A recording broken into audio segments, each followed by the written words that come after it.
This channel does not promote any violent, harmful, or illegal activities. All content provided by this channel is meant for an educational purpose only. বসিরহাটের পর শিলিগুড়ির কাওয়াখালী আবার SIR থেকে ভারতীয় দম্পতিকে বাবা মা সাজালো বাংলাদেশি। ভারতীয় দম্পতিকে জন্মদাতা বাবা মা বলে পরিচয়। ভোটার লিস্টে নাম তোলার চেষ্টা বাংলাদেশের। কুকীর্তি অভিযুক্ত বাংলাদেশি ছেলেরও। ঘটনা জানতে পেরেই প্রশাসনের দ্বারস্থ 92 বছরের বৃদ্ধা।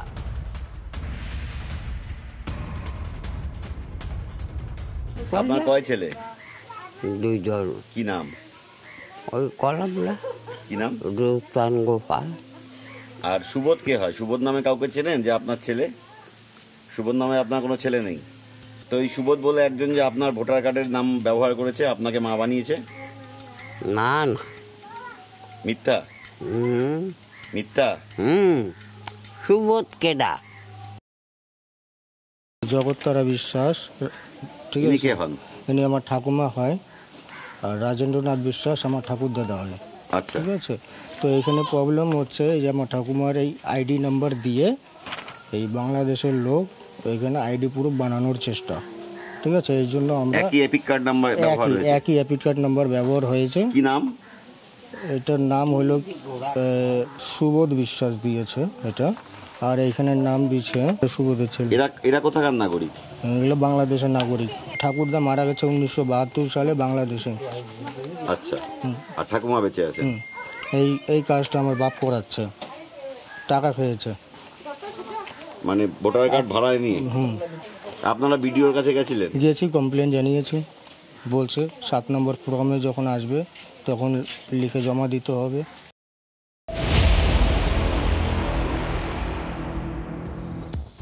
এরকম এক নয়, একাধিক ঘটনা রয়েছে। ভারতীয়কে বাবা সাজিয়ে বাংলাদেশের ভোটার কার্ড। বসিরহাটের ঘটনায় পুলিশের দ্বারস্থ ভারতীয় বাবা। ভারতীয় নাগরিককে বাবা সাজিয়ে ভারতীয় নথিপত্রের শুধু নয়, প্রধানমন্ত্রী আবাস যোজনায় বাড়িও মিলেছে। বসিরহাটের নিমদারিয়া কোদালিয়া পঞ্চায়েতের 75 নম্বর বুথের ঘটনা। ভারতীয় নাগরিক জিয়াদ আলী দফাদারকে বাবা পরিচয় দিয়ে ভারতীয় নথি বাংলাদেশে অনুপ্রবেশকারীর। সব অভিযোগ মেনে নিয়েছে বাংলাদেশের স্ত্রী। আমার কেউ না, বাংলাদেশি এক ছেলে আমাকে বাবা সাজাইয়েছে। বাবা সাজাবার পরে দেখছি, আমি ভোটের টাইমে আমি দেখছি আমার ছেলেও মাহবুব দফাদার ছেলে।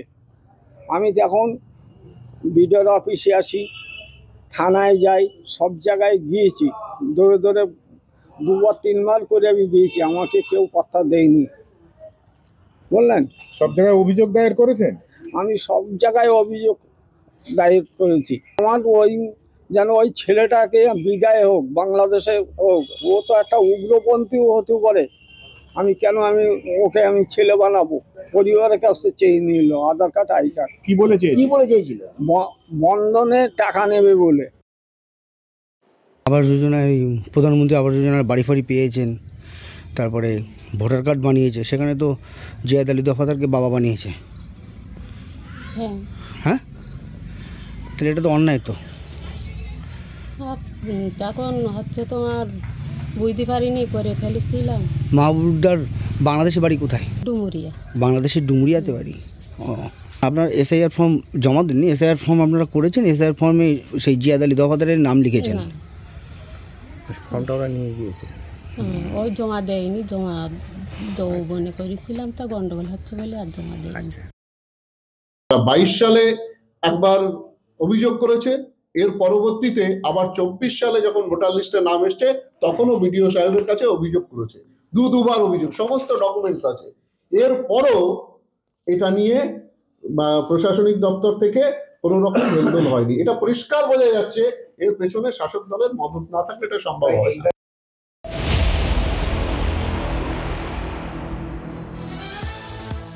এসআইয়ের আবহে বাদুড়িয়ার চণ্ডীপুরে ভোটার রহস্য। কি রহস্য আপনাদেরকে বলি।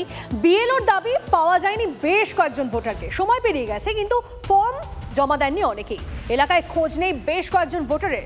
ব্যাপক শোরগোল বাদুড়িয়ার চণ্ডীপুরে। গোটা 19 ফর্ম আমার এই মুহূর্তে হাতে আছে। আমি এখনো পাড়ায় বেরিয়েছি লাস্ট, যেমন আরো 2-3 জন সকালবেলা আবার এসে 3 জন আবার নিয়ে গেছে। ঠিক আছে, আচ্ছা, গোটা 19টা ফর্ম আমার হাতে এই মুহূর্তে আছে। আর কিছু ফর্ম বিলি করার পরে সেগুলো আমাকে ফেরত দেয়নি, সেগুলো এখনো খুঁজবো কেন তারা দিল না। ঠিক আছে, আচ্ছা, এবার এর ডেপথে ঢোকার ক্ষমতা সত্যি বলতে রাজনীতির সাথে যেহেতু যুক্ত না, তো এত ডেপথে বা এইটা ঘুরপেচ ওইটা বাবা কি বা না এটা আমি খুঁজবো না, আমি ওপরে আমার বলাও আছে।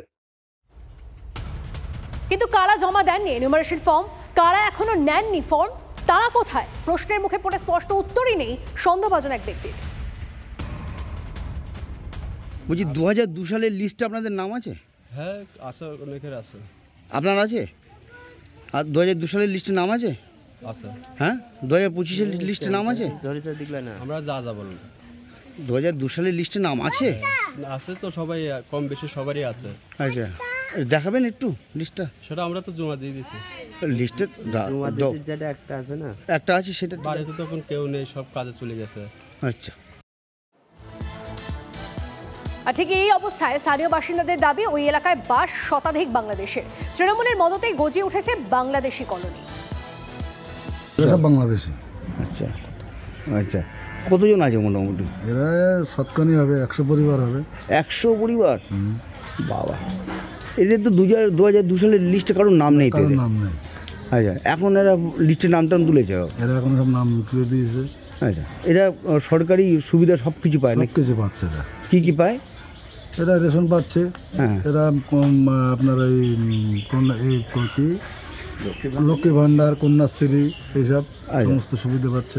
এরা আবাস যোজনার ঘর পেয়েছে? আবাস যোজনার ঘর পেয়েছে। এখানকার যারা লিডার আছে তাদের জাদু বলে হচ্ছে এটা। এখানকার যারা আছে, ক্ষমতা আছে। বিজেপির দাবি ভোটে জিততেই অনুপ্রবেশকারী ঢোকাচ্ছে তৃণমূল, পাল্টা বিএসএফ দেখিয়ে কেন্দ্রের দিকে বল ঠেলছে শাসক দল। এরা এতদিন ধরে আমাদের ট্যাক্সের টাকায় দেওয়া সরকারি প্রকল্পগুলির সুবিধা ভোগ করত, আমাদের খাদ্য বাসস্থানে ভাগ বসিয়েছে। এদের বিরুদ্ধে আইনানুগ ব্যবস্থা নেওয়ার পাশাপাশি যে সকল তৃণমূল নেতা ভোট ব্যাংকের কথা মাথায় রেখে এদেরকে এখানে থাকতে সুযোগ করে দিয়েছে, তাদেরকে গ্রেপ্তার করে সাজা দেওয়া উচিত বলে আমাদের মনে হয়।